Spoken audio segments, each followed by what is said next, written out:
I need a bio for everybody because I know them well enough. And one thing that I know is that everybody that's on this panel cares about the community. So this is I Am Justified. He is a award-winning Christian hip hop artist. Absolutely.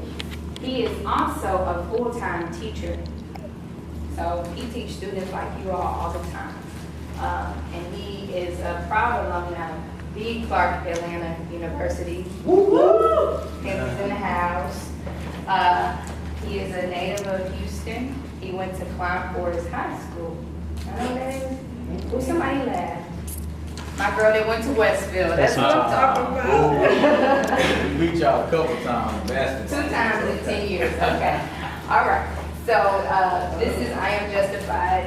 Very nice, down-to-earth guy who actually enjoys doing community work like this. Okay. Then we have Miss Black America Co-Ed, Miss Renisha Ray. Miss Renisha Ray is an educator. She is also an alumni of Texas Southern University. How many degrees do you have now? 3 degrees, not 1. How many years of school is that? I finished, I started out with an associate's degree when I was in high school. Okay. And then I graduated with my bachelor's in 3 years, and then my master's took me 2 years, and now I'm a PhD program. Well done. All right, that's good. Round of applause. Okay, then we have Miss Alyssa R. Jones, who is the founder and president of Survivors with Voices Foundation. Alyssa has been featured on Fox 26, 97.9 The Fox, KHOU, a whole lot of other places. So she is definitely spreading knowledge in the community about survivors. So just to tell you a little bit about Alyssa, she's overcome molestation. Anybody know what that is? By the end of this talk, you will know, you will understand, and that will be far away from you. Okay? Our last panelist is Mr. Anthony Lemon. I think I know this guy. They say we look alike. I don't know. Yeah. But he is my dad. That's it. No, I'm kidding. He is a proud alumni of Phyllis Wheatley High School, class in 1972. I was just kidding. Class in 1979. He played football. He did a lot of different things, but he is notable within the community for helping the youth. He's founded programs such as Boys to Men Step Team, COPS program. He also is a self-defense instructor with the Rape Aggression Defense program. So he's a pretty cool guy. I like to think so. Okay, and I'm Latoria Leonard. Anybody say Latoria? Latoria. Okay. I am the owner of Lemon Limelight Media, where we do public relations, event coordinating, and a lot of community-related events. I'm also the founder of Let's Talk Teen Talk. So, said all that to say, we are happy to be here.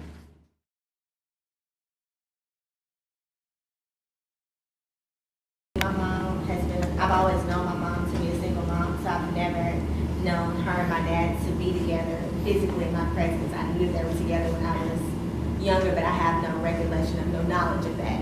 So for me, when my dad remarried and he got into the family, I always felt a sense of favoritism. Like he enjoyed being around his complete family more than he enjoyed being around my brothers and I because my mom was there. But when I got old enough to understand, I actually sat down and had a conversation with my dad. And it wasn't me personally or my brothers personally that he was rejecting. It was the relationship, the bad relationship that him and my mother had that he was actually rejecting. So I think I was resentful to my mom because I felt like she was a bad person because she was egging on or fueling the bad relationship. And one thing that I consistently prayed about is that God would give me peace about the relationship that my dad and I had, not compare it to the other relationships that he had with his kids. So how I got over my mom being a single mom is that I realized it is just as strenuous and hard for her as it is on me. Your parents struggle and want to do better for you and want to do more for you. So them not being able to give you that ideal lifestyle that they thought that they would have, it's a struggle and it's a complex for them as well. But what you all can agree and kind of be parallel about is that your parents want the best for you and you should want the best for you. So if nothing else, understand that although your parents didn't work out or the situation may be difficult, their end goals, although they may not be together, is to provide the absolute best for you. And if you continue to struggle with that, it really is all about prayer and that relationship that you have with God. Because the sense of peace that God gives you when everything else is kind of jacked up will be like a peace that you've never even understood. So when I got my relationship closer and tighter, we was one-on-one, it was cool with God, a lot of stuff didn't bother me as much, or it wasn't as restless as other stuff would be. Ever heard of a word that a society places on a woman that has multiple kids by multiple men? In this environment, W-H-O-R-E. Now that's what society places on a woman that has kids, multiple kids by multiple men. The devil is a lie. My mother had 3 kids by 3 different men. Neither one of us are the people, and she's not the devil, W-H-O-R-E. Here was a woman that fell in love 3 times, 3 different times. And with all of her heart, she believed that each one of those men loved her. But the situation left her without the man and with the kids. When I got older, I started really looking at that picture. I took my focus off the man that was not in my life and put my focus on the woman that was in my life and her struggle. I made my mother a promise years ago that I'd never do anything to hurt her. I don't care if it's auntie, I don't care if it's mama, papa, whoever it is that's providing you that love. I'm not telling you stop loving that person that's not there. But shift your energy to the person that's giving you love. I don't care if it's a friend. I don't care if it's a guardian. I don't care who it is. You make a contract with them that is giving you that love, that I'm not going to hurt you. And that's how you show love. People say blood in, blood out, I got your back, I'm down with you, baby. That's real love, that's a lie. You make that contract with that person that is providing for you. That's your hero. You don't have to look at the NBA. The one that makes sure you can click the light switch on every morning and the lights come on. Yeah.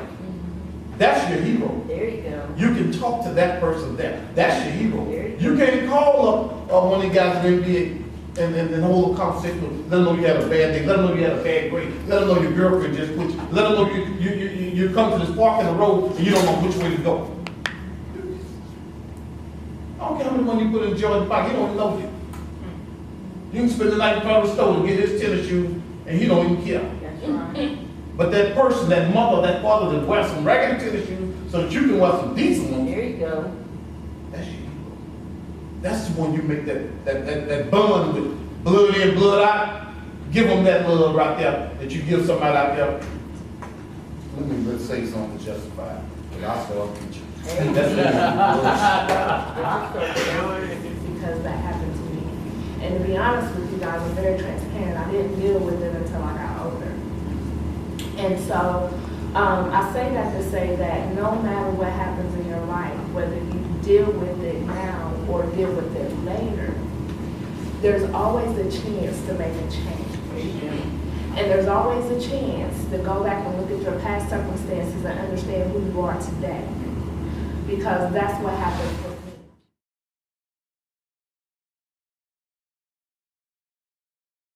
You got there, what you feel like? Now, let me stop you right now and come up and say, man, where you supposed to be at? How you gonna respond? Everybody, so I'm trying to get to the house. You gonna sing it like I that? like the way, hold on, let's increase from where he going. Let's build where he at first. I like the way you smiling. I like the way you didn't raise your voice. We're gonna celebrate you for where you at first. I like the way you smiling. I like the way you didn't raise your voice. I like the way you look me in my eyes. Okay, so, excuse me, so where you supposed to be at? So I'm trying to get to the house. Mom gonna get on me and it's about that time. Anything you would need, sir? Okay, give me your ID right now. if I push on this car. Oh, my, no ID. Sir? Sir. I don't have no ID, I sir. got no ID, sir. So, you don't got no ID? No, sir. Man, you better have your ID next time. Yes, sir.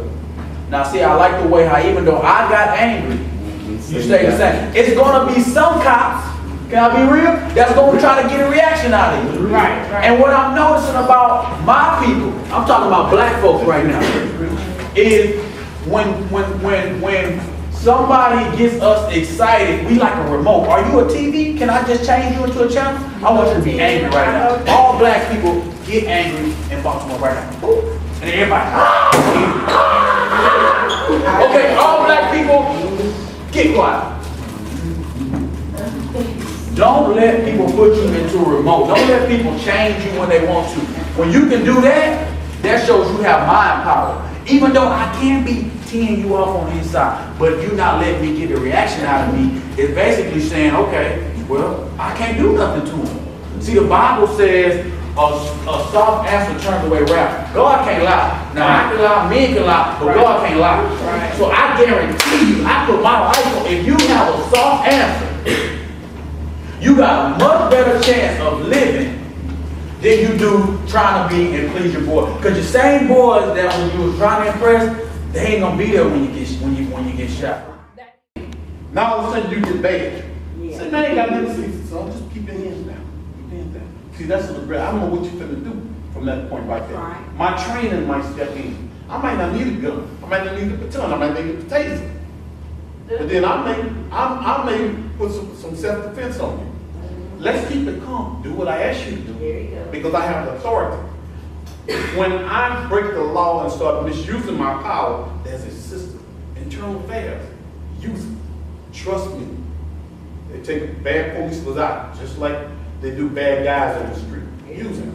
Use your smartness when you're being stopped out there. Comply. That's all you gotta do. Comply. You said, well, you got him down on the ground. You know why we take him down to the ground? Go ahead, sit down. I'm gonna say this to the Victoria, and I'm gonna be done. This is why we take you down to the ground, not to beat you up here. We want to restrict your movement. So that nothing accidentally happen. I'm gonna take you down to the ground and I'm gonna cover you as quickly as I can. Then I'm gonna get you back up on your feet and I may pat you down to make sure you have no contraband or weapon. Contraband would be illegal drugs or weapon, or anything that you can use as a weapon. Because I can take something that most of you got right now, you don't think it's a weapon, I can use it as a weapon to take you out of here. Because of what I know working in the system and what I know from my training. And see, I know if they're doing it in the jail, you might do it on the street. How I know you haven't been handled? You might, just that much to make a lawful arrest is all it takes. Now, if you quit resisting, it stops right there. Yeah, you may be a little embarrassed or humiliated. Guess what? If you comply, the cuffs may come off you, and you may end up hearing, good night, sir, have a good night. You're not the person we were looking for. I apologize. It happens. See, you call it harassment, but we may have just gotten a call from Miss Bessie that said, there's a guy down in some khaki pants and a white t-shirt, and he's selling drugs. And I'm tired, I'm sick and tired. I'm a taxpayer, and I'm putting up with it no more. So we go down there, you know the person that's selling drugs gone, but here you come. You're matching his clothes. You're on somebody I see, so I said, come here. Man, I ain't done nothing, what, man? So I'm not just gonna come. Keep your hand down. You got your hands on, put your hands like this. I want to see them. You let me see your hands, that's good. Take this thing down.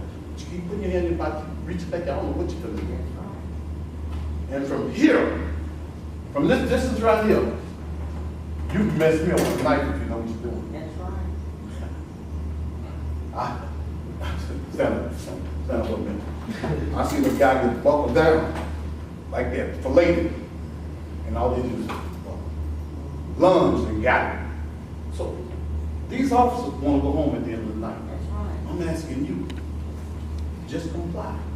If the police has pulled me over for something and it's okay for me to use my phone, I can Google the Texas law and understand that each state has different laws. So what you may can do in Texas, you might not can do in Georgia, or you might not can do in New York. The moral of the story is you need to make sure you're on point at all times.